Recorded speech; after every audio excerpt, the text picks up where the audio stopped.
Bien-aimés dans le Seigneur, Shalom, nous nous retrouvons ce vendredi 26 juin 2020 pour notre dernière méditation de la semaine.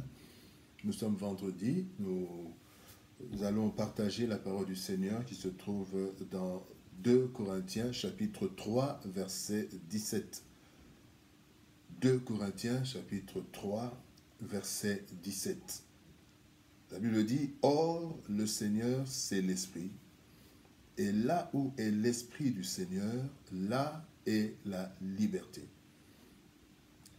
Ce matin, nous parlons de la liberté que donne l'Esprit. C'est notre thème, la liberté que donne l'Esprit.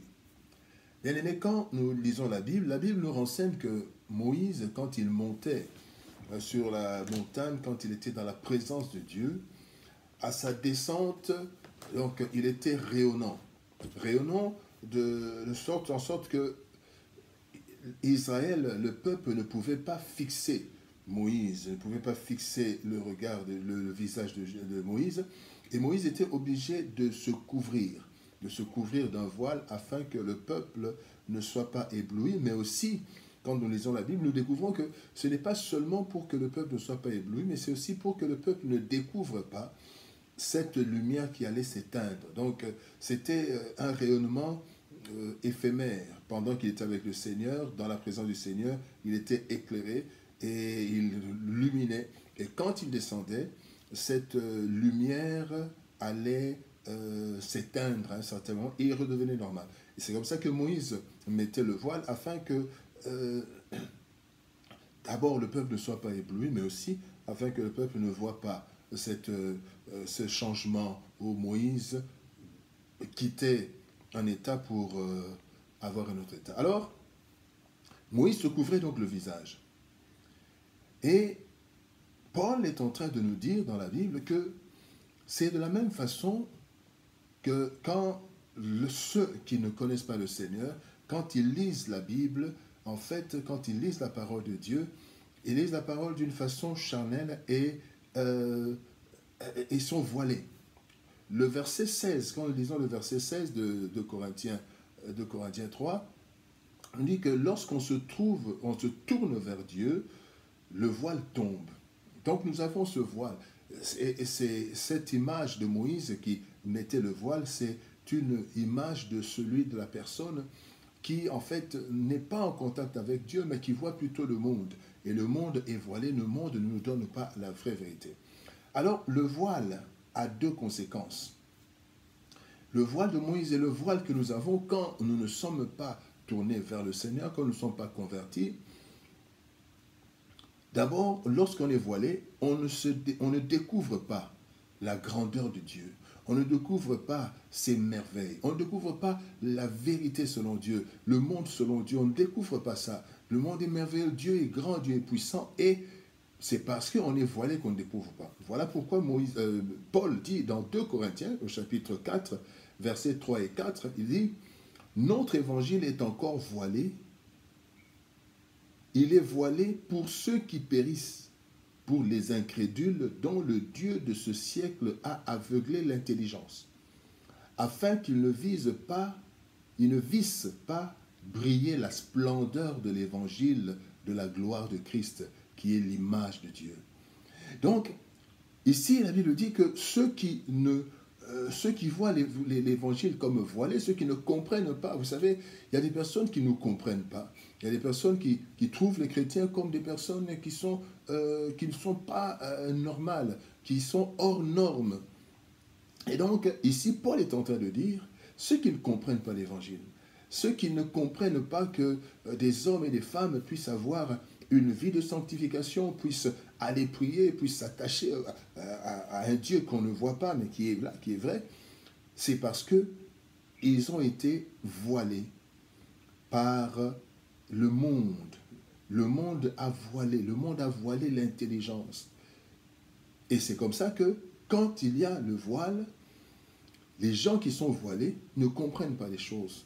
Voilà la première conséquence. La deuxième conséquence, du fait qu'on ne découvre pas Dieu dans sa grandeur, qu'on n'arrive pas à saisir Dieu à travers sa parole, à travers l'évangile, parce qu'on est voilé, eh bien, nous vivons alors selon les rudiments du monde.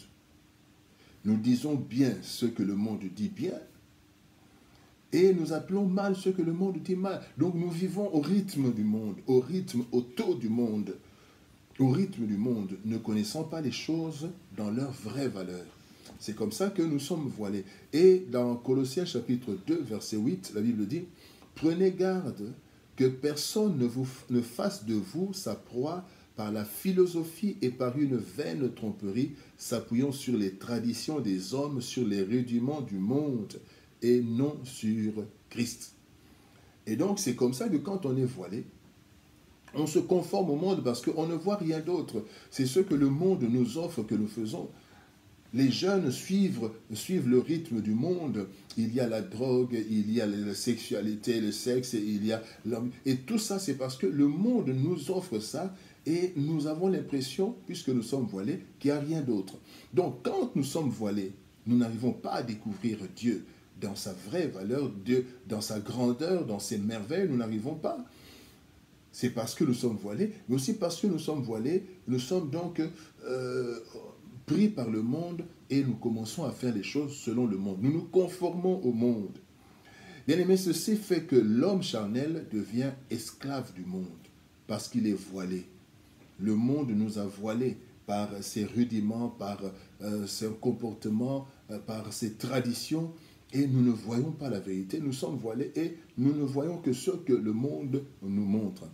Mais quand, la Bible dit, mais quand on tourne les regards vers le Seigneur, ça c'est au verset 16, quand on tourne les regards vers le Seigneur, par la conversion et par l'attachement à Dieu, le voile tombe.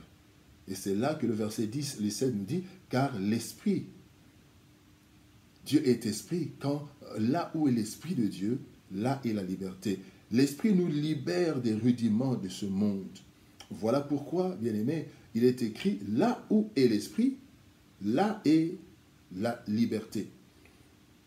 Non pas la liberté pour faire n'importe quoi, pour se livrer à la débauche. Non, ce n'est pas ça, cette liberté. Ce n'est pas comme une liberté de celui qui est à la prison et quand il sort, il commence à faire n'importe quoi, qui détruit même sa vie. Mais cette liberté, nous allons voir que cette liberté nous donne 3 éléments. Nous sommes libres. Pourquoi?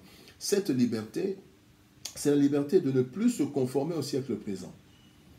Dans Romains chapitre 12, verset 2, la Bible dit « Ne vous conformez pas au siècle présent, mais soyez transformés par le renouvellement de l'intelligence, afin que vous discerniez quelle est la volonté de Dieu, ce qui est bon, agréable et parfait. » Celui qui est voilé voit tout ce qu'on lui présente comme bon.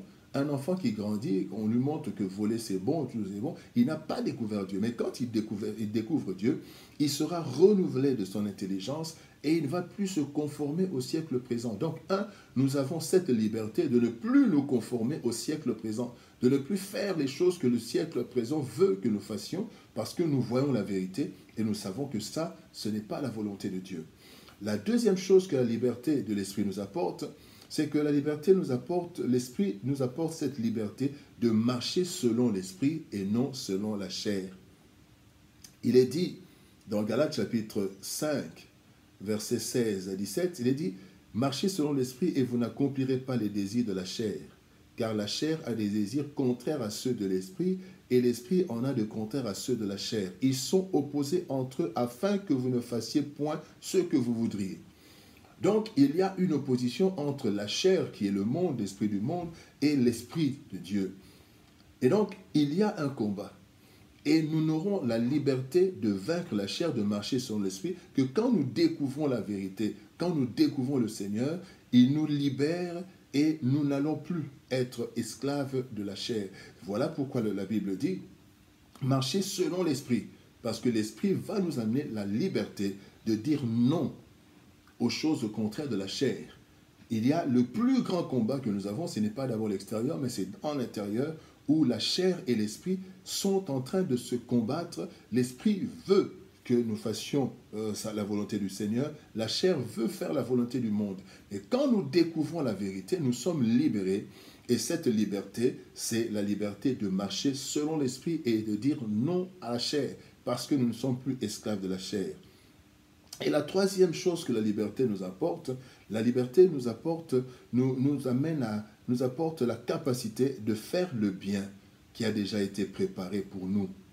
Dieu, il y a des choses que Dieu veut que nous fassions, mais quand nous sommes voilés, nous n'arrivons pas à faire. Mais quand la liberté est là, la Bible dit dans Éphésiens, chapitre 2, verset 10, il est dit, « Car nous sommes son ouvrage, ayant été créés en Jésus-Christ pour de bonnes œuvres. » Créés en Jésus-Christ pour de bonnes œuvres, que Dieu a préparées d'avance afin que nous les pratiquions. Dieu a déjà préparé d'avance des œuvres pour que nous puissions les pratiquer. Mais tant que nous sommes voilés, tant que nous sommes esclaves du monde, nous ne pourrons pas le faire.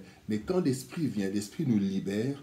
Alors quand nous sommes libérés, c'est là maintenant que nous pouvons agir, nous pouvons faire des choses qui ont déjà été préparées, mais que nous ne faisions pas avant parce que nous étions esclaves du monde. C'est quand nous sommes libérés que nous pouvons faire ces choses que Dieu a déjà préparées.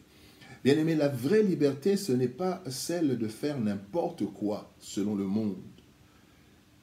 La vraie liberté, c'est de découvrir la vérité selon Dieu et d'agir selon elle, selon Dieu, selon cette vérité, ainsi que Dieu, Jésus-Christ, le Seigneur Jésus-Christ l'avait dit dans Jean chapitre 8, verset 32, il a dit, vous connaîtrez la vérité vous affranchira. Cette vérité vous affranchit et vous allez maintenant ne plus vous conformer au monde, mais vous allez marcher selon l'Esprit. Tournons-nous vers le Seigneur et il nous affranchira, afin d'accomplir sa volonté au lieu d'accomplir la volonté de ce monde. Là où est l'Esprit du Seigneur, là est la liberté. Le Seigneur nous a libérés pour faire de bonnes choses. Le Seigneur nous a libérés afin d'accomplir sa volonté. Le Seigneur nous a libérés afin de marcher sur l'Esprit. Le Seigneur nous a libérés afin de ne plus nous conformer au siècle présent, qui est un siècle qui s'est détruit de plus en plus. Bien-aimés, là où est l'Esprit, là est la liberté. Là où est l'Esprit de Dieu, là est la liberté. Que Dieu nous libère afin que nous puissions véritablement goûter de sa bonté et que nous puissions faire sa volonté pour sa gloire et pour notre bonheur. Que Dieu nous bénisse. Nous nous retrouvons le dimanche pour la prédication dominicale et la semaine prochaine, le lundi, pour les méditations quotidiennes. Shalom et au revoir.